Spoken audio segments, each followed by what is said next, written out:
بسم اللہ الرحمن الرحیم۔ السلام علیکم ناظرین کرام، 24 نومبر کے دھرنے، فائنل کال اور آپ کہہ لیں کہ ڈی چوک پر قبضہ کرنے کی جو کوشش وہ تو ناکام ہو گئی، لیکن اب تک اس موضوع پر بحث چل رہی ہے کہ اس واقعے میں کتنے لوگ ہلاک ہوئے، کیا حکومت نے گولی چلائی اور کیا جلوس میں دہشت گرد شامل تھے جنہوں نے پولیس اور رینجرز کے لوگوں کو ہلاک کیا۔ تو ناظرین، اس موضوع پر ہونے والی گفتگو میں بھی ہم اپنا حصہ ڈالتے ہیں۔ قبل اس کے ہم آگے بڑھیں، اگر آپ نے میرا یوٹیوب چینل نواز رضا کے ساتھ اب تک سبسکرائب کیا ہے نہیں کیا ہے تو برائے کرم فوری طور پر سبسکرائب کریں، لائک کریں اور اب آپ کے ساتھ شیئر کریں، اور آئیکن کا بٹن دبانا نہ بھولیے کہ جب ہم ویڈیو لوڈ کریں تو سب سے پہلے آپ کو اطلاع ملے۔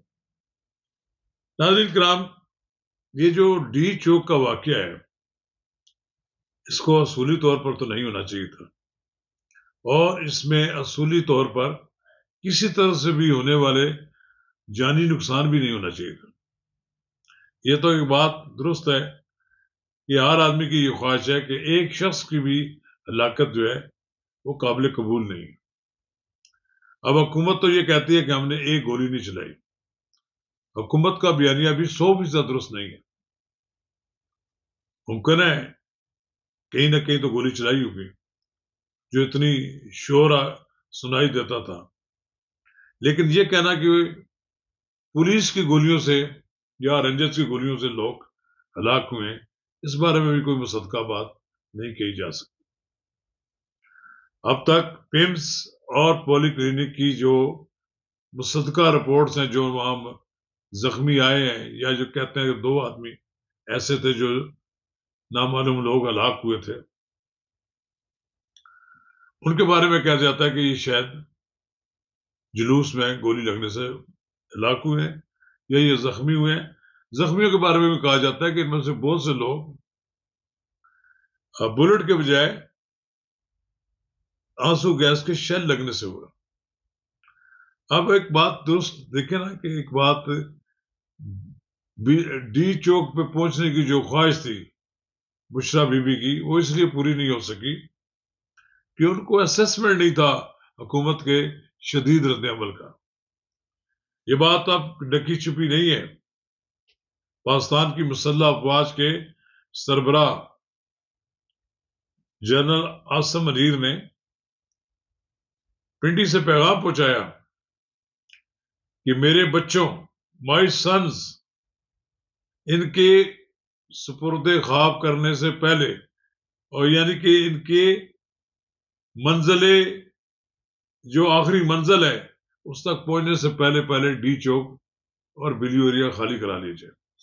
اس وقت تک تو حکومت بھی بڑی نرم پالیسی اختیار کی ہوئی تھی، کوئی گولی چلانے سے گریز کیا جا رہا تھا، اور میں اس معاملے میں وزیر داخلہ کی عالی ظرفی کہہ لیجئے، سمجھداری کہہ لیجئے، یا وہ اوائڈ کر رہے تھے کہ گولی نہ چلانی پڑے، وہ اس آنے والے سیاسی لشکر کو جس میں طرح طرح کے لوگ شامل تھے اس کو یہاں لانے میں انہوں نے نرمی کا مظاہرہ کیا۔ انہوں نے کوئی رکاوٹیں بھی زیادہ نہیں کھڑی کی، ہٹا دی گئی، پولیس فورس ہٹ گئی، لیکن جب ایک شخص جس کا پولیس سے تعلق ہے اور مظفر گڑھ سے ہے، دور دراز علاقے سے اس کا ہے تعلق ہے، جب اس کی گردن میں گولی لگی اس کی شہادت ہو گئی، پھر 3 رینجرز کے جوان کچل دیے گئے گاڑی کے نیچے، اس کے بعد تو پھر صبر کا پیمانہ لبریز ہی ہونا تھا۔ پھر پیغام تھا کہ انف از انف۔ اب لوگ یہ نہ سمجھیں کہ حکومت اتنی کمزور ہے کہ وہ ایک موب کے سامنے ٹھہر نہیں سکی۔ اب پھر اس کے بعد مظلومیت کی داستانیں سنانے لگے پی ٹی آئی کے لوگ. کبھی انہوں نے کہا شروع میں تو گوئبلز بھی شرمندہ ہوگا، انہوں نے کہا یہ 278 لوگ مارے گئے ہیں، کسی نے 400 تک لے گئے لوگ. لیکن یہ بھی ایک غلط پروپیگنڈا تھا، بیانیہ جو تھا یہ پٹ گیا، اس کو پذیرائی حاصل ہوئی. اب یہ 12 تک آ گئے اور مجھے 100% اندازہ ہے یہ 12 میں نہیں ہیں تو 2-3 آدمی ہیں جن کے جنازے اٹھے تو وہاں پی ٹی آئی کا پرچم بھی نظر آ رہا تھا وہاں پر. لوگوں نے کہا بھی کہ یہ وہاں سے لاشیں آئی ہیں. لاشوں کو چھپانا بڑا مشکل ہے، اور یہ جو لوگ پروپیگنڈا کرتے ہیں جی کہ لاشیں راتوں رات حکومت نے غائب کر دی، یہ بات بھی حقیقت پر مبنی نہیں ہے. کسی آدمی نے ابھی تک نہیں کہا کہ میرا فلاں آدمی لاپتہ ہے اور اس کو کوئی پتہ نہیں لگ رہا ہے. ہاں البتہ لوگوں نے شکایت ضرور کی ہے کہ ہمیں راستے سے اٹھا لیا گیا ہے اور کسی کو افغان کو دیکھا انہوں نے پکڑ لیا ہے. یہ بھی جب پکڑا جاتا ہے نا آدمی تو پھر بڑا مظلوم بن جاتا ہے اور بڑی اپنی کہانیاں سناتا ہے. یہ جو افغان یہاں پر دندناتے پھرتے ہیں ان کو اس لیے حکم دیا گیا ہے وزارت داخلہ نے کہ 31 دسمبر سے پہلے اسلام آباد چھوڑ دیں، اور پھر وہی لوگ اسلام آباد میں افغان رہ سکتے ہیں جن کو حکومت اجازت دے. ایک ہمارا کیپٹل ہے، ایک غیر ملک کے لوگ ہیں اور وہ ہمارے احسان مند بھی نہیں ہوتے. جب ان کا موقع ملتا ہے تو وہ پاکستان کو نقصان پہنچاتے ہیں اور پاکستان کے خلاف پروپیگنڈا کرتے ہیں اور ہماری فورسز کے خلاف لڑائی کرتے ہیں. تو ان کا پھر یہاں رہنے کا کیا جواز ہے؟ یہ بالکل درست فیصلہ ہے. میں کہتا ہوں پاکستان کو خالی کرائیں افغانیوں سے، افغانیوں کو جائیں اپنے ملک میں. 40 سال ہو گئے ہیں، کب تک ہم آپ کی میزبانی کرتے رہیں گے؟ آپ اپنے ملک سے بھاگ کر یہاں آ جاتے ہیں اور پھر یہاں کا امن تباہ کرتے ہیں. پی ٹی آئی کو تو ایک فورس مل گئی ہے کہ جلوس ہو جلسہ ہو افغانیوں کو ساتھ لے کر آ جاتے ہیں. تو ایک لحاظ سے حکومت کا یہ درست فیصلہ ہے. اب حکومت نے ٹاسک فورس بنائی ہے، وہ ڈھونڈ رہے ہیں. حکومت کو پکڑنا چاہیے ان لوگوں کو جو لوگ مسلسل مسلح افواج کے خلاف پروپیگنڈا کرتے ہیں. اس میں بھی حکومت کی ناکامی ہوئی ہے. اب ٹاسک فورس بنائی ہے، پتہ نہیں یہ کیا تیر چلاتی ہے، کیا کام کرتی ہے. لیکن مجھے نہیں امید کہ جب تک ایک فرم کمٹمنٹ نہ ہو اس وقت تک کو نہیں کر سکتا. یہ فیصلے کرنے اور اعلانات کرنے سے کوئی میرا خیال ہے بہتری نہیں آ سکتی.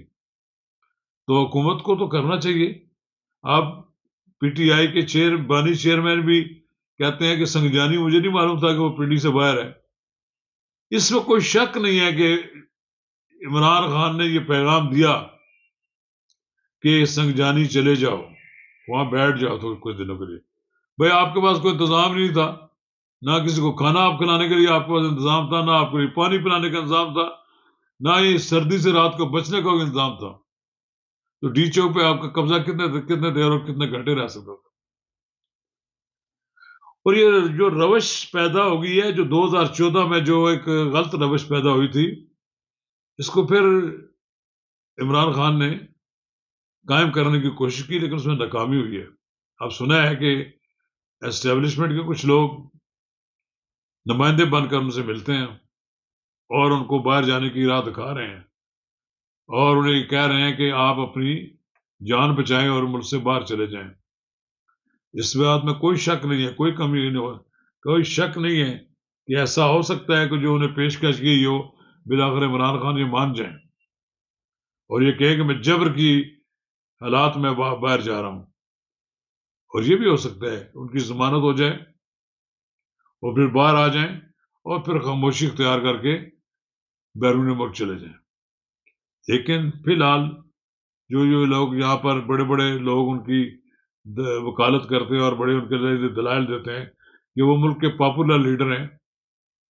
ملک کا پاپولر لیڈر ہونے کا مطلب یہ نہیں ہے کہ جو بھی ان کا مخالف ہو اس کو تباہ و برباد کر دیا، تہس نہس کر دیا جائے، پاکستان کی اسٹیبلشمنٹ کو تباہ و برباد کر دیا جائے. فوج کے خلاف جو جی چاہے کہتے رہو. آپ کی زندگی سیاسی زندگی میں دیکھا جائے کہ آپ کی گرومنگ تو اسٹیبلشمنٹ نے کی تھی، اور پھر جب جنرل باجوہ اور آپ کے درمیان اختلافات پیدا ہوئے تو اس کا شاہ خسارہ ہے. آپ لوگوں نے ہی سازش کر کے نواز شریف کو پاکستان سے باہر بھجوایا تھا، ان کو ملک کی سیاست سے باہر نکالا اور اس کا نتیجہ دیکھ لیا ملک نے. اب ملک سنبھلنے لگتا ہے، بہتری کی طرف جاتا ہے، تو پھر ایک ناب کال دے دیتے ہیں کہ جی ڈی چوک پہنچو. یہاں ڈی چوک کا مزار ہے جہاں پر آپ نے وہاں پر جو پھول چڑھانے. آپ اپنے اپنے شہروں میں مظاہرہ کریں، آپ مظاہرہ کر کے تو دیکھیں، آپ اس کی زیادہ آواز ہوگی. آپ مڑ کہتے ہیں جناب ہم چلنا ہے، ہم نے جانا ہے جی وہ کہ ڈی چوک جانا ہے. اب ڈی چوک آپ کے لیے شجر ممنوع ہو گیا ہے. مجھے نہیں لگتا کہ آنے والے دنوں میں پی ٹی آئی کوئی نئی کال دے گی. نئی کال دے گی تو جس طرح پہلے اس کو سبق ملا ہے، اس سے زیادہ سخت سبق مل سکتا ہے. لہذا خان صاحب کے لیے میری تو یہی دعا ہے کہ وہ عقل و سمجھ سے کام لیں اور اسٹیبلشمنٹ کے ساتھ معاملات طے کر کے باہر نکلنے کی کوشش کریں. شکریہ.